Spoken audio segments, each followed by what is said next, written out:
Wake up, wake up, wake up, wake up, wake up, wake up, wake up. Wake up, Africa.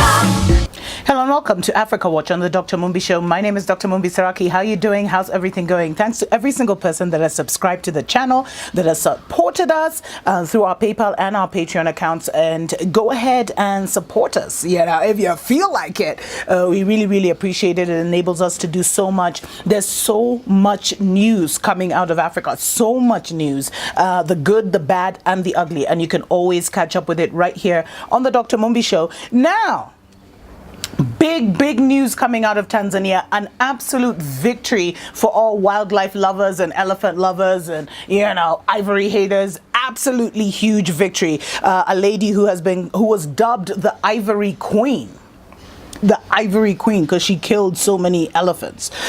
She's called Yang Fenlan. She was actually a Chinese woman. She moved to Tanzania in the 70s after learning Kiswahili in Beijing. And since then, she was one of the biggest kingpins or queenpins, is there such a word, of the ivory trade and of, you know, the illegal trade of tusks for over 30 years. So the fact that such a big honcho has fallen because she was arrested after a crazy car chase in 2015 between her and police. And by the way, she's not a young woman, she's super old. She's in her 60s. And what happened is, like, the police actually rammed into her car in order to arrest her. And then we saw in March 2016 two Chinese men were actually sentenced to 35 years each for ivory smuggling. But that's when her case started.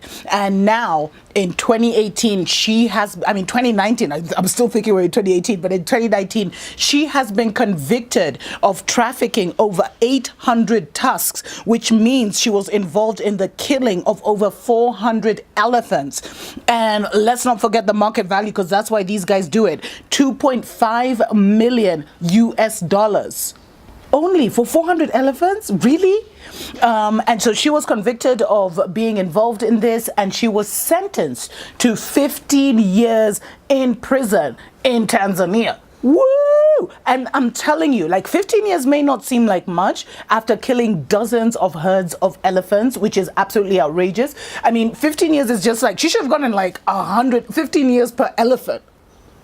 Seriously, that's what she should have gotten. But anyway, you know, I'm sure the hard knock prisons of Tanzania will feel like 15 years per elephant. But those are stories for other days.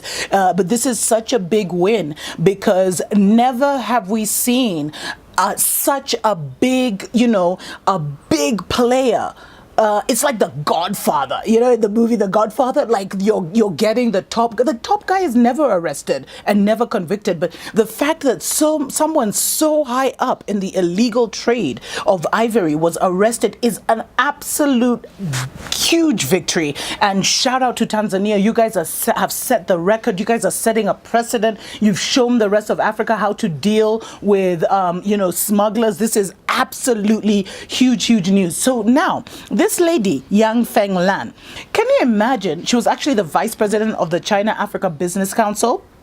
And she's 69 years old, and this is just huge. As I explained, she'd been in Tanzania since the 70s. She actually owns a restaurant called Beijing Restaurant, and she had been featured in some local TV station where, you know, she talked about how her restaurant was to help, you know, Africans and Chinese interact, or Tanzanians and Chinese interact and get to know each other, and it was a social spot. So she was really well known in Dar es Salaam and in Tanzania, to the point where she was actually the vice president of the China-Africa Business Council, TZ chapter.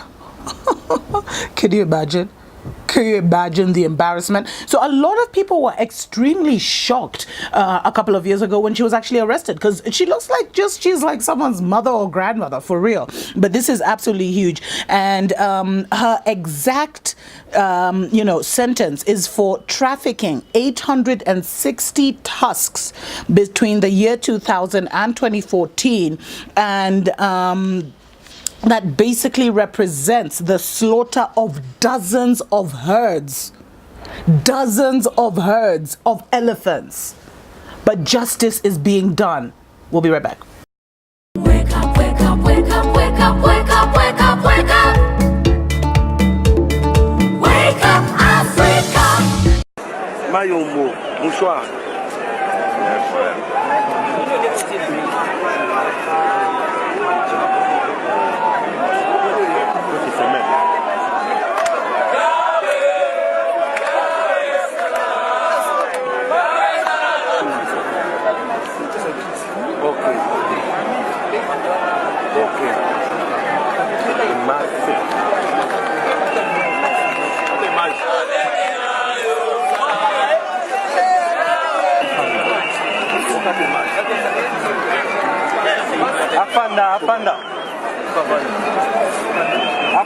Apanda. Wake up, wake up, wake up, wake up, wake up, wake up, wake up. Wake up, Africa. Welcome back to Africa Watch on the Dr. Mumbi Show. My name is Dr. Mumbi Saraki. How you doing? How's everything going? By the way, thanks so much for all the compliments on the afro. But you know, I'm new to the afro. I had like dreadlocks for 14 years, and so I can't maintain it, guys. But I'll be bringing it out once in a while. Just thought I'd say that because the love was overwhelming. I love you guys. You're awesome. You really make this job so much fun. Anyway, this is so crazy what's happening. So it's so rare that such a big fish would be caught, and the fact that Yang Feng Lan, the Ivory Queen, she even was, I mean, it's absolutely sickening and outrageous. The Ivory Queen would be convicted, because usually they get away. They bribe, they do something, they get away. Would be convicted is just sets a huge precedent for Africa, and is absolutely the best news that could ever come out of the wildlife world. Seriously, after, of course, the sighting of the Black Panther in Kenya. Don't forget to watch that video. So now, you know, the fact that Yang Len has been convicted of organizing smuggling between Tanzania and Asia. And the reason she won is because, I mean, the reason she became like the godfather or the godmother of ivory trade in Tanzania is because she moved in the 1970s, and she was fluent in Kiswahili. So this gave her like an edge over other smugglers and traders. And she was also inconspicuous. You never suspect, you know, they never suspect a woman, but especially one who looks as gentle, you know, as her. And we must realize that, you know, poaching has been such a huge menace to the African society and to African elephants. In about a decade, 110,000 African elephants have actually been killed, which is 20% of our population, of the population of African elephants. And this has been pushed by the demand in Asia because, you know, they're used for ornaments and jewelry, and it's kind of, you know, it's kind of like a status symbol. So this is what has really pushed the poaching and the smuggling of ivory and the ivory trade, which had kind of died down in the, you know, for like a second in the late 90s. And, you know, she was accused of operating one of Africa's largest smuggling rings. I told you she made 2.5 million worth of ivory from the 400 elephants. And what the courts have told her is that she must pay. I'm just looking for that note. She's also been told she has to pay about the double the market value of the tusks that she had sold, or face an additional 2 years in jail. And I mean, these numbers sound small, like 2 years just sounds really small, but still it's just setting such an amazing precedent.